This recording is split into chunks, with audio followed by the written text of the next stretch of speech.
Yo, you already knowing what's going. It's your big dog, Fatty.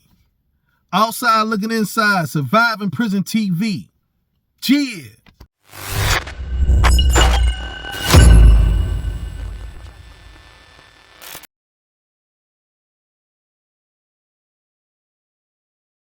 Hey man, say man, we right back. You already knowing what's happening. Subscribe to the channel. Hit that like button. And ding the notification bell so you can stay notified for every time we drop. Yeah, it's like that. Yeah, it's like that. I appreciate you. I appreciate you for clicking on this, turning it on, even if you watch it for 60 seconds. You know what I'm talking about? I appreciate it. Hit that like button before on your way out, though. Subscribe to the channel. Why not? Why not? You know what I'm talking about? Outside looking inside, surviving prison TV. I'm not glorifying prison life at all. In fact, I'm urging everybody to stay away from prison, to not commit crimes that'll put you in prison. It's some stuff that just can't be avoided, though. You know what I'm saying? My one guy, and I said that, he popped in my head. My guy Haywood, he went to prison. He ended up getting an 18 to life sentence because he was protecting his family. He protected his family in his house. Like up here in Cleveland and Ohio, you really don't, ain't no stand your ground or none of that.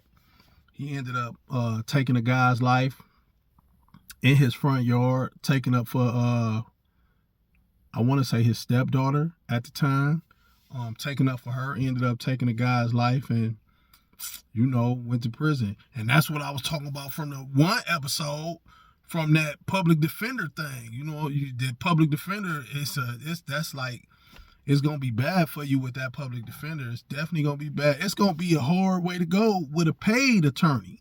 You know what I'm saying? With a paid attorney. I know guys who had paid attorneys and went to trial and was innocent and got booked. And it's a few of them that's getting out now due to the Innocence Project. So shout out to the Innocence Project. If y'all don't know nothing about them, look them up. The Innocence Project, they've been getting a lot of guys free that's been wrongfully convicted. But yeah, I don't want to get off track because I hopped on here. I wanted to do this about, because somebody hollered at me and asked me what did I think about the Diddy trial and how that's going.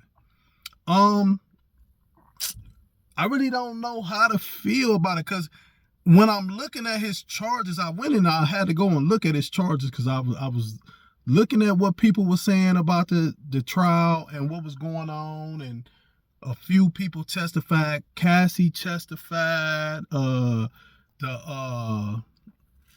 guy they called the Punisher, who was a paid like prostitute or whatever to come and have sex with them, he testified.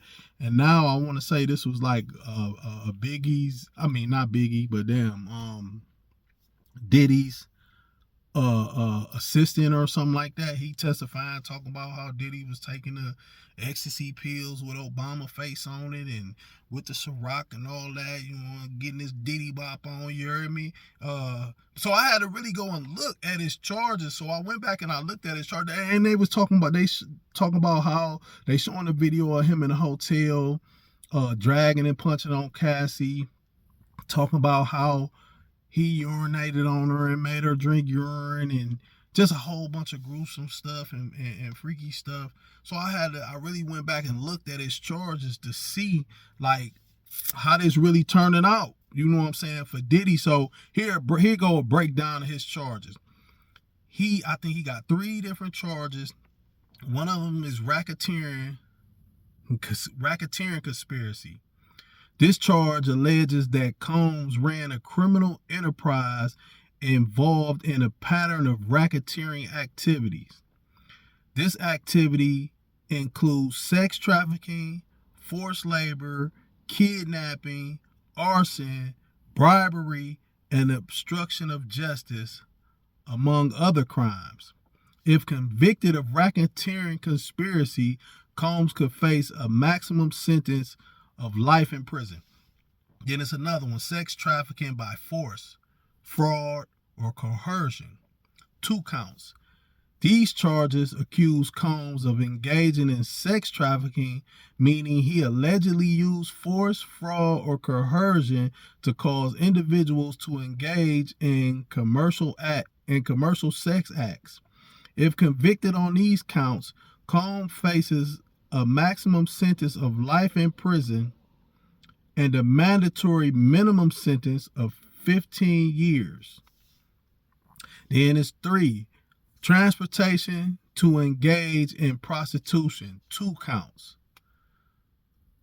These charges allege that Combs transported individuals across state lines with the intent of engaging in prostitution. If convicted on these counts, Combs faces a maximum sentence of 10 years in prison.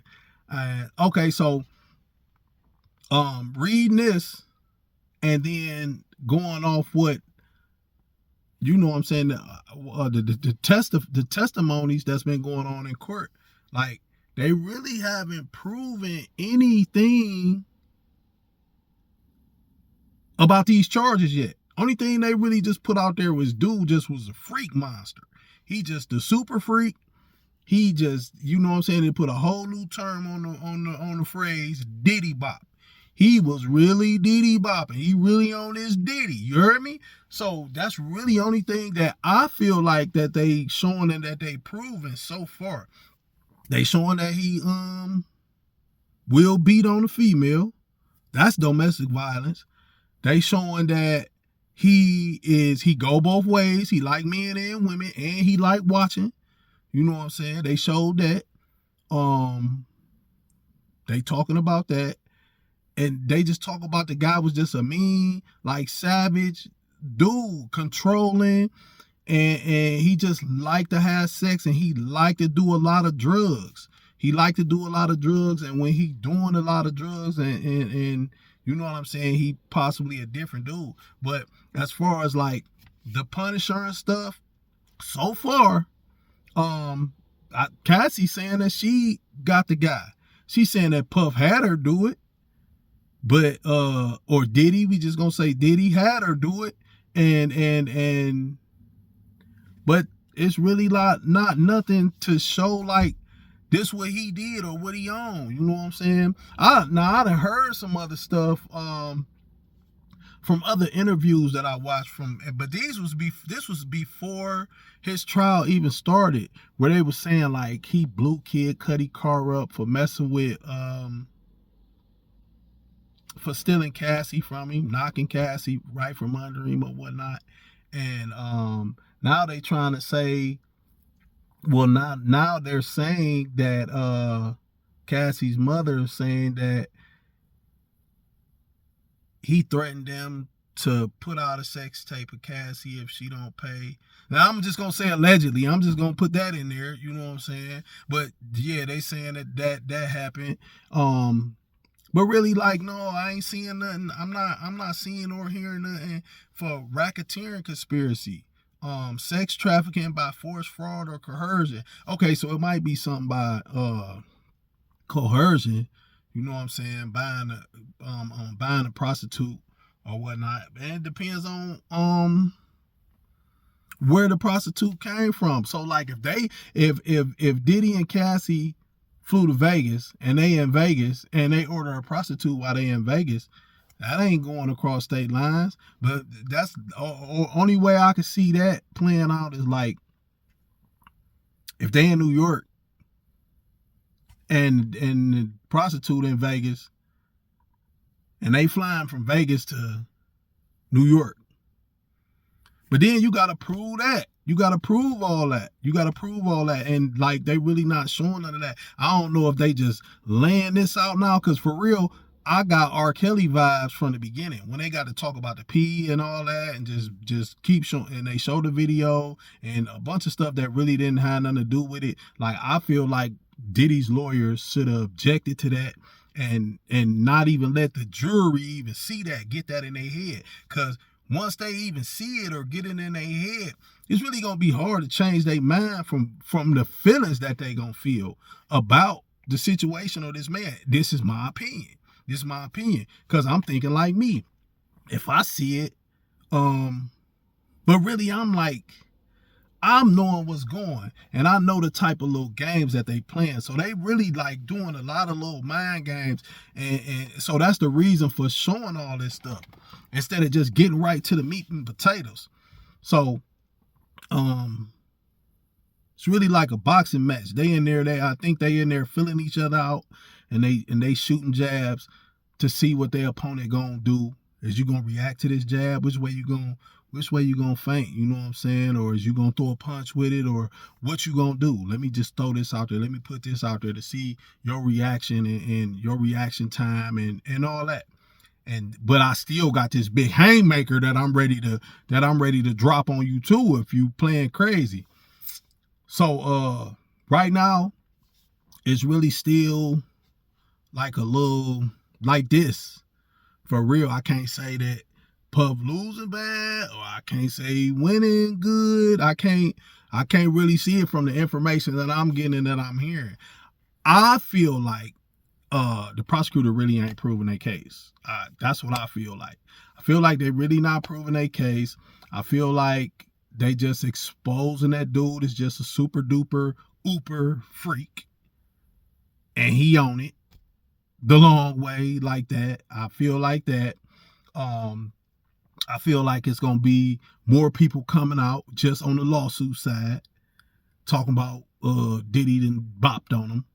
I'm feeling like that's gonna happen. But yeah, for the most part, I really don't feel like they proving their case. I really don't feel like that. I really don't feel like they doing a lot of that.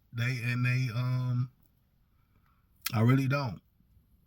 So that's just my opinion. Somebody hit me up and asked me what I thought. That's what I think. So cheers. You already knowing what's going. Outside looking inside, surviving prison. Man, if you got any questions, man, shoot them in to me. If you got any comments, put them down in there. Put them down in there. I'm reading them. I'm looking at them, and I'm going to holler at you. I'm going to respond to them in a timely manner. And I'm going to be very respectful about the situation, no matter how ill or whatever a person might say. Because I done had some people hop in there and just say some crazy stuff. And it's like, oh, okay, you ain't got nothing else to do or something. But that might be how you really feel. And like I said, your feelings valid. Your feelings valid. Your feelings valid. So how you feel is how you feel. Just like how I feel is how I feel. If you made it to the end of this video, you already know the scope, man. Hit that like button on the way out the door if you ain't did it. You heard me? Hey, y'all be safe. Stay sucker free. See y'all next time.